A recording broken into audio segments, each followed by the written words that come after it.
Olá, boa noite. Veja no Brasil TV desta quarta-feira, dia 5 de janeiro.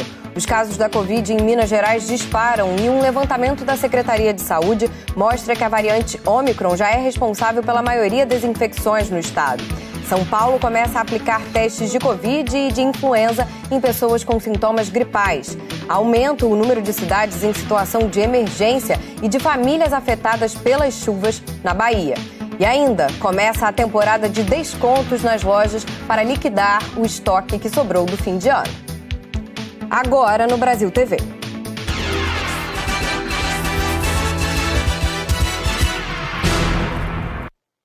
Um levantamento feito pela Secretaria Estadual de Saúde de Minas Gerais aponta que a Ômicron já é a variante do coronavírus responsável pela maior parte dos novos casos de Covid-19 no estado. E especialistas alertam que a maior circulação do vírus aumenta as chances do surgimento de mais variantes. Desde o início da pandemia, uma das preocupações dos especialistas é a capacidade que o coronavírus tem para se transformar. E é nessa mutação que surgem as variantes. Alguns desses vírus apresentam a vantagem de se disseminar mais rapidamente pela população. Esse parece ser o caso da Delta. Outros conseguem escapar da resposta imunológica, dos nossos anticorpos que são gerados por uma vacina, por exemplo. Essa é outra vantagem. A Ômicron, ela tem essas duas vantagens, mas é importante ressaltar. Ela não escapa totalmente da vacina. A vacina ainda é eficaz, só diminui um pouquinho a eficácia da vacina em relação a isso. As variações do vírus são identificadas em laboratórios a partir da análise dos materiais coletados de pessoas com Covid. Esse gráfico mostra o comportamento das variantes ao longo do ano passado aqui em Minas Gerais. 2021 começou com a predominância da Zeta. De fevereiro até agosto, a Gama passou a ser identificada na maioria das análises e foi a principal variante, responsável pelo aumento no número de casos da doença, no pior período da pandemia no estado até agora. A partir de setembro, a predominância passou a ser da Delta. E nas últimas semanas de dezembro, os casos de Ômicron dispararam. Então, ainda não é momento para afrouxar as medidas. O momento é realmente da gente se manter firme, utilizar máscara, fazer higiene das mãos e evitar aglomerações. E principalmente para aquele que apresentar sintoma respiratório, está procurando o serviço de saúde para poder fazer a testagem dele e seus contatos também para se manter isolado e a gente conseguir interromper a cadeia de transmissão da doença. No último levantamento semanal feito pela Secretaria Estadual de Saúde, a Ômicron foi identificada em quase 100% das amostras analisadas aqui em Minas Gerais. Os primeiros casos foram confirmados no dia 17 de dezembro e de lá para cá ela se tornou a variante dominante no estado.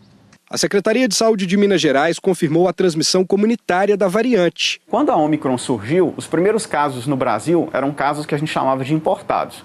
É alguém que viajou, por exemplo, para a África, onde a Ômicron surgiu, voltou ao Brasil e quando chegou no Brasil apresentou a doença, apresentou a infecção. Então são casos importados. A transmissão comunitária é quando uma pessoa pega essa nova variante, pega a Covid causada pela Ômicron, sem ter viajado. Até agora, o estado confirmou 138 casos de Ômicron. São 74 mulheres e 64 homens, com idades que variam de 3 a 68 anos. Outros 12 casos suspeitos estão em análise. A cidade com mais registros é Belo Horizonte, 76. Contagem tem 7, Nova Lima 6, Betim 4, Lagoa Santa 2 e Ribeirão das Neves e Sete Lagoas, 1 caso cada. Os outros são em cidades do interior do estado. A gente tem visto que a Ômicron ela tem sido responsável por esse aumento de incidência, por esse aumento de casos. No entanto, há um aumento de casos leves, a gente não vê um agravamento de casos. A vacinação, ela também ajuda para que a gente tenha mais casos leves nesse momento. Por isso, a gente reforça a necessidade da população estar completando o esquema vacinal, com as 2 doses ou dose única, e fazendo reforço posteriormente, 4 meses após a última dose. Depois da confirmação do primeiro caso da variante Ômicron no Amazonas, começou a funcionar hoje um posto de testagem no aeroporto de Manaus. A Daniela Branches tem as informações. A testagem gratuita de Covid-19 está sendo reforçada nas entradas de Manaus. Um dos pontos é aqui no Aeroporto Internacional Eduardo Gomes. A medida foi tomada depois que o primeiro caso da variante Ômicron foi confirmado aqui no estado, em uma jovem de 27 anos de idade que desembarcou na capital do Amazonas em um voo vindo de Fortaleza no dia 21 de dezembro. A passageira, que tem o esquema vacinal completo, foi orientada a cumprir o isolamento por 14 dias e também teve sintomas leves da doença. Além do aeroporto, Porto de Manaus e rodoviária da capital do Amazonas também estão contando com mais equipes para reforçar esse teste gratuito. É importante lembrar que o teste não é obrigatório. Os passageiros aqui no Aeroporto Internacional Eduardo Gomes são abordados lá no portão de saída, questionados se querem participar, se aceitam, são encaminhados às equipes de enfermagem para fazer um cadastro e aí sim, então, fazem o teste rápido primeiramente. Nos últimos 15 dias, mais de 1.500 testes foram feitos, uma adesão considerada boa. Desses, 109 tiveram resultados positivos. Daniela Branches, de Manaus, para o Brasil TV.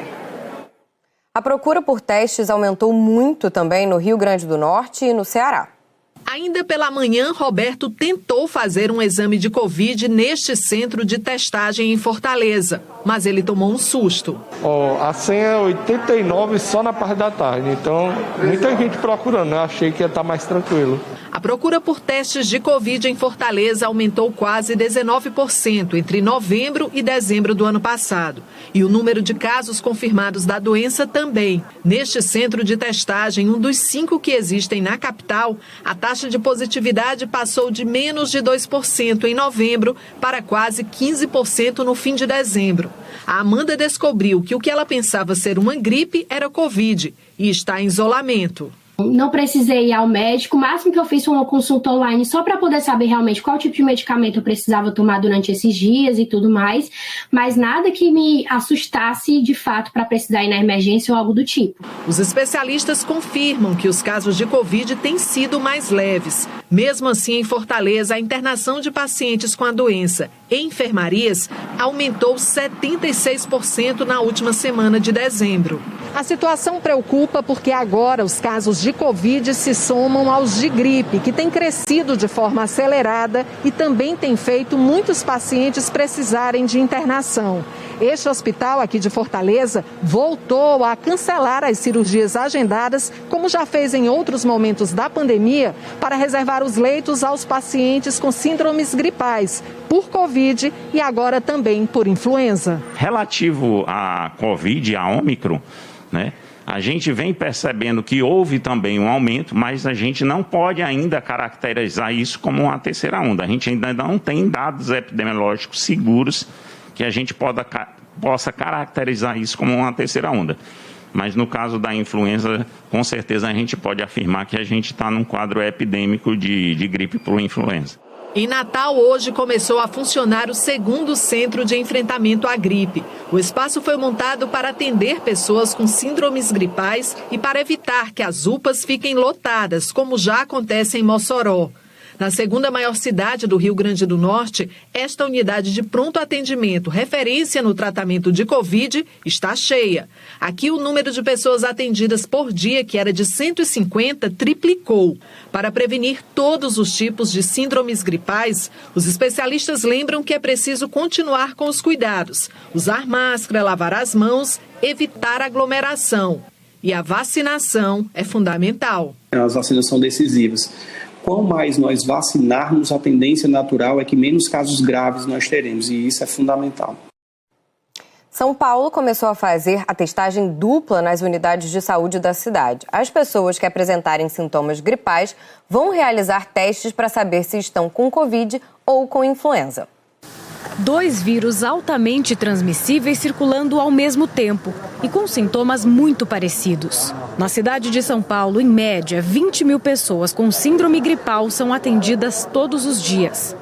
Nas próximas 2 semanas, a Prefeitura da capital paulista vai fazer uma ampla testagem em todas as unidades de saúde e vai dar para saber se o paciente está com gripe ou com Covid. A pessoa que tiver pelo menos 2 sintomas gripais vai fazer o teste de antígeno para Covid, o teste rápido, assim que chegar ao posto. Se der positivo, ele também faz o teste RT-PCR para Covid. Depois, essa amostra será encaminhada para análise, que vai detectar qual a variante. Se der negativo, além de fazer o RT-PCR para Covid para confirmar que ele realmente não está infectado, faz também o teste de influenza. Em 15 dias, a gente consegue fazer um painel viral muito preciso para identificar exatamente qual é a variante prevalente, né, qual é o índice ainda de circulação do H1N1, do H3N2, enfim, e nos auxiliar na melhor estratégia, seja nas estratégias epidemiológicas, assistenciais, seja nas estratégias de definir eventos na cidade, como o Carnaval. O infectologista do Hospital das Clínicas, Álvaro Furtado, reforça a importância dessa testagem. Se eu sei que é influenza, eu posso dar uma medicação em alguns cenários para diminuir o risco de gravidade, no caso, antivirais específicos para a influenza. Então, existem algumas estratégias de tratamento e isolamento que são diferentes entre os dois vírus. Apesar do aumento na procura por atendimento na rede pública de saúde por síndrome gripal, a Prefeitura de São Paulo diz que, por enquanto, não há registro de alta na ocupação de leitos de enfermaria e UTI. Mas com a velocidade de transmissão da variante Ômicron, os infectologistas alertam para o risco de pressão no sistema de saúde. Segundo a Secretaria de Saúde da cidade, só nos últimos 10 dias, o número de casos de Covid-19 subiu 30% por aqui. A variante Ômicron é a principal responsável por essa alta. No dia 5 de dezembro, ela representava 5% dos contaminados por Covid. Na semana seguinte, passou para 37%. Ontem já era a maioria, 52%. Apesar da maioria quase que absoluta, seriam quadros leves, mas quando eu aumento muito caso, muito, como a gente está vendo nas últimas semanas, eu também começo a resvalar aumento de pacientes internados, aumento de taxa de ocupação de serviços de UTI, de emergência. Então isso sim tem uma preocupação que tem que ser monitorizada nas próximas semanas. E de volta a Manaus, a campanha de vacinação contra a Covid tem um reforço de peso. Uma carreta itinerante percorre pontos da capital levando a vacina. Durante todo o mês de janeiro, a carreta da vacina ficará neste centro de convivência da família que fica na zona norte de Manaus. Aqui, nesse espaço, serão disponibilizadas a primeira, a segunda e também a dose de reforço. Durante o mês de dezembro, a carreta ficou no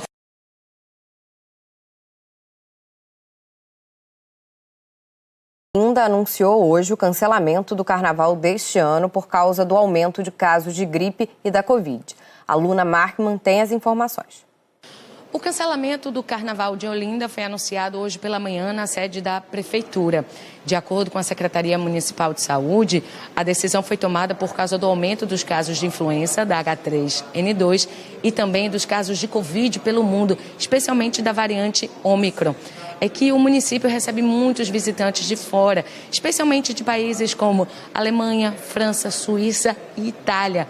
E de acordo com a Secretaria Municipal de Saúde, nesses países os casos de Covid estão aumentando e é baixa a taxa de vacinação da população. Por causa do cancelamento do Carnaval, a Prefeitura anunciou um auxílio para agremiações que se apresentaram no Carnaval de 2020. Estão incluídos na lista de beneficiados os catadores de material reciclável e a novidade é a inclusão de vendedores ambulantes. O projeto de lei que vai instituir o auxílio do Carnaval ainda vai passar por votação na Câmara de Vereadores de Olinda. Os prejuízos provocados pelas chuvas fortes na Chapada dos Veadeiros preocupam os donos de pousadas e comerciantes. Muita gente cancelou as reservas já feitas. Nesta pousada, todos os chalés estavam reservados até o final de fevereiro, mas as consequências das chuvas na região da Chapada dos Veadeiros espantou os turistas. O Joelson teve que devolver o dinheiro de todas as reservas. R$20 mil ou mais, devido aos que a gente devolveu e os cancelamentos. Janeiro é considerado de alta temporada aqui na região, mas dessa vez vai ser um mês com pouco movimento. Nesta outra pousada, os quartos também estão vazios. A dona Francisca diz que não sabe como vai pagar as contas do próximo mês, já que a renda vem toda do turismo. É a única renda que nós temos, é a pousada. E tem 20 dias que a gente está sem receber hóspede, né? Então não está fácil, viu? O comércio aqui de Cavalcante também está sendo prejudicado pela chuva. O movimento de clientes aqui neste restaurante caiu 80%, já que os turistas não conseguem chegar aqui na cidade. Uma outra preocupação está lá dentro, no estoque de alimentos e bebidas. Difícil para chegar os alimentos, né? Os alimentos estão meio que saindo mais caro para a gente, que o pessoal está tendo todo esse trabalho de ir até lá, ou às vezes dar a volta por Luiz Eduardo, né? Para poder trazer, então tá bem difícil. Os turistas e as entregas não chegam até a cidade por conta desta enorme cratera que engoliu metade da GO 118, principal estrada que dá acesso a Cavalcante. Com a interdição da rodovia, os comerciantes precisam sair da cidade e percorrer 30 quilômetros para buscar alimentos. Quem depende do turismo espera que o reparo seja feito logo. Rezando para que resolva logo a questão da rodovia, que é o que mais está prejudicando, porque a chuva prejudica sim, mas é por conta da natureza, digamos assim, né? O governo de Goiás disse que o tráfego de veículos pequenos vai ser liberado na estrada GO 118 até sexta-feira. Os caminhões e ônibus vão continuar proibidos. E cresceu o número de cidades em situação de emergência e de famílias afetadas pelas chuvas na Bahia. A Lohana Nunes percorreu o oeste do estado, onde voltou a chover forte. Estamos em São Desidério, município que fica a mais de 800 quilômetros da capital, Salvador. Por aqui, as ruas ainda estão cobertas pela lama e os moradores tentam salvar o que restou do alagamento. Foram quase 54 milímetros de chuva em poucas horas na noite desta terça-feira. E o resultado, muita destruição por aqui. Quase 90 residências alagadas, o muro do cemitério que caiu, a ponte que ficou parcialmente destruída e principalmente o abrigo de idosos que foi inundado pela água. Os idosos, inclusive, precisaram ser retirados no colo por moradores antes que uma tragédia acontecesse. Ainda assim, muito se perdeu entre móveis, eletrodomésticos e até alimentos. A cheia do rio Tocantins está afetando cidades de 3 estados: Maranhão, Pará e Tocantins. No abrigo improvisado dessa escola em São Miguel do Tocantins, as famílias recebem atendimento médico. Muitos pacientes com quadro gripal, com quadro de diarreia, alguns pacientes com alguns ferimentos, devido à saída de urgência, das suas residências. E esse tem sido o quadro principal que nós temos encontrado aqui na região. A Caroline precisou sair de casa às pressas com os 3 filhos pequenos. Não é bom a gente passar numa situação dessa, E logo, quando alaga assim, porque a gente perde as coisas, é tão ruim pra gente conseguir perder as coisas assim, de uma hora pra outra. Segundo a Defesa Civil, o nível do rio Tocantins continua subindo em toda a região conhecida como Bico do Papagaio. 36 municípios estão sendo monitorados no Tocantins e mais de 1.000 pessoas precisaram sair das áreas de risco. Muitas casas aqui em São Miguel ainda estão nessa situação, com os quintais completamente alagados. E isso impede as famílias de entrarem nas residências. E o desespero aumenta porque essa água não baixa. Ali, graças a Deus, ali em casa tá indo devagarzinho, mas tem vários pontos que estão bastante alagados. Do outro lado do rio Tocantins fica a Imperatriz, já no estado do Maranhão, também atingida pela cheia. Os barcos que antes transportavam pessoas agora fazem fretes de móveis e objetos de moradores. Até agora, mais de 900 pessoas foram impactadas pelas chuvas na região de Imperatriz. No Pará, a cheia do rio Tocantins também invadiu cidades. Em Marabá, dezenas de famílias deixaram as casas. O rio está 11,5 metros acima do nível normal e pode subir ainda mais. Fomos surpreendidos com esta previsão de uma possibilidade de estar acima de 13 metros, o nível do rio a partir do dia 7. Com 13 metros, dada a experiência que temos e a topografia da região da Velha Marabá, é muito provável que boa parte, talvez até 50% da área da Velha Marabá seja atingida pela enchente. Ainda falando sobre o Pará, uma quadrilha tentou assaltar um carro forte no nordeste do estado. Os criminosos explodiram o veículo, mas não conseguiram abrir o cofre e fugiram sem levar nada. O ataque ocorreu ontem na BR-308, no trecho entre os municípios de Bragança e Augusto Correia, no nordeste paraense. Houve troca de tiros com os seguranças que estavam no carro forte. O poder de destruição do material explosivo usado ficou claro nas imagens feitas pouco depois. Esse vídeo feito por moradores que passavam pelo local mostra o exato momento da explosão do carro-forte. Destroços ficaram espalhados na estrada. A quadrilha não conseguiu ter acesso ao cofre, que continuou intacto após a explosão. Os bandidos fugiram sem levar nenhuma quantia em dinheiro. O carro usado pelos criminosos na fuga foi encontrado incendiado em uma estrada da região. A polícia faz buscas na área desde ontem, mas até o momento nenhum suspeito foi localizado. Segundo a Polícia Civil do Pará, nenhum segurança ficou ferido. Mário Carvalho para o Brasil TV. Vejam só, hoje teve operação nas praias e áreas de lazer no Rio de Janeiro. É que tem muita gente se passando por professor de educação física nesses locais. A ação vai durar todo o verão. Ao longo do mês de janeiro, os fiscais do Conselho Regional de Educação Física vão estar monitorando várias regiões onde são realizadas atividades ao ar livre em todo o estado. Hoje a ação começou aqui na Orla de Copacabana, com abordagens aos instrutores que davam aulas pela manhã. Os agentes cobraram o registro profissional dos professores e conferiam os dados no sistema. Se algum instrutor for flagrado dando aula sem o registro, poderá ser autuado por exercício irregular da profissão. O objetivo da operação é coibir o exercício ilegal e a busca pela qualidade de vida deve ser segura. A Operação Verão do CREF1 esse ano conta com o auxílio do drone, que está monitorando as atividades que estão acontecendo no decorrer da orla, dos espaços públicos e visa auxiliar a gente nesse monitoramento. Importantíssimo, mais do que nunca, ter profissionais de educação física regulamentados na praia e em todo lugar. O exercício ilegal da profissão só prejudica a sociedade. Tem que ter regulamentação.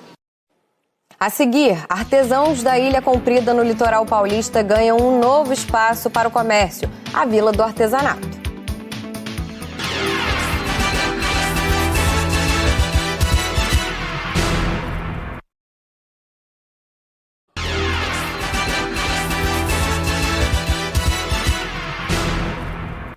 Brasil TV de volta para te contar que está aberta a temporada de descontos. No Distrito Federal, as lojas já estão em liquidação para acabar com os estoques que sobraram do fim do ano. Quem deixou para comprar agora tem uma boa chance de economizar. O Natal já passou. O ano virou e as ruas estão mais vazias. O que fazer, então, para trazer clientes de novo para as lojas? Olha aí, a palavrinha mágica. Quem resiste a uma liquidação? Até mesmo quem não quer nada acaba namorando a vitrine. Os números são mesmo sedutores. 30%, 40%, até 50% de desconto. Nessa loja de roupas na Asa Sul, qualquer peça sai por menos de R$60. A gente faz isso, para dar uma renovada no nosso estoque, para chegar a coleção nova. Do lado de lá da vitrine tá quem precisa fazer dinheiro e abrir espaço para os produtos da nova coleção. E do lado de cá tem gente que espera o Natal passar para comprar tudo mais barato. A dona Emília sempre faz isso. E hoje de manhã economizou comprando produtos para casa. Eu deixei passar o final de ano para poder comprar, porque eu sei que em janeiro tudo tem promoção, Então, era R$249, eu paguei hoje R$179. O Sindicato do Comércio Varejista diz que nas promoções que começaram essa semana em todo o DF, as formas de pagamento também estão facilitadas. Nessa loja de calçados, na Asa Sul, tem produto com até 60% de desconto. O adesivo é mágico, nós colocamos ontem. E já está dando muito resultado. Todo ano, todo mundo já fica esperando pela promoção mesmo. Ilha Comprida, no Vale do Ribeira, estado de São Paulo, está apostando num atrativo para movimentar a economia já no início da temporada. É a Vila do Artesanato. O espaço na Praça das Artes chama a atenção dos turistas. A Josi, de Rio Claro, veio conferir com a família. Tem coisas lindas aqui. Chegou a comprar alguma coisa? Já comprei algumas. Que lembrancinha, Tem que levar, Tem que levar. Lembrancinha e também para nós já usarmos agora. Se tá bom pro turista, pro artesão, que agora tem onde expor tudo e lucrar, tá melhor ainda. A Natiane tá bem animada. coloco todos os valores que eu vendo um chapéu, eu vou lá e coloco o valor. Vendi um chapéu e coloco o valor. Então eu tenho a tabela de todos os anos. E o do ano passado eu olhei, quando eu olhei, levei até um susto. Eu falei, nossa, mas que bênção, né? Só no período da manhã eu vendi o dobro, que eu vendi uma viseira, eu vendi 5. A Márcia, que produz peças e faz tranças com tererês, está feliz em poder mostrar seu trabalho num espaço como esse. Na banquinha a gente, com o tempo ruim, essas coisas, a gente tinha que recolher tudo. Era ruim para o turista. Agora não, né? A gente agora com o nosso espaço aqui, que a gente pode ficar aberto durante a chuva e poder produzir para o turista poder ver que é a gente mesmo que produz a peça, isso, né, é um grande incentivo para a gente mesmo. A criação da Vila do Artesanato foi uma parceria entre o município e a Associação dos Artesãos. A associação foi formada em setembro, durante o processo de retomada da economia. A presidente da associação diz que a vila já ajudou a aumentar as vendas dos artesãos em até 60%. O lugar, né, é propício, né, para o turista, né, mais conforto, mais confortável para o turista, né, para a gente também trabalhar. Mudou muito, viu? Economicamente aumentou bastante a renda. Que bom. O Brasil TV fica por aqui. Outras notícias logo mais no Jornal Nacional às 8h30 da noite, hora de Brasília. Uma ótima noite para você e até amanhã.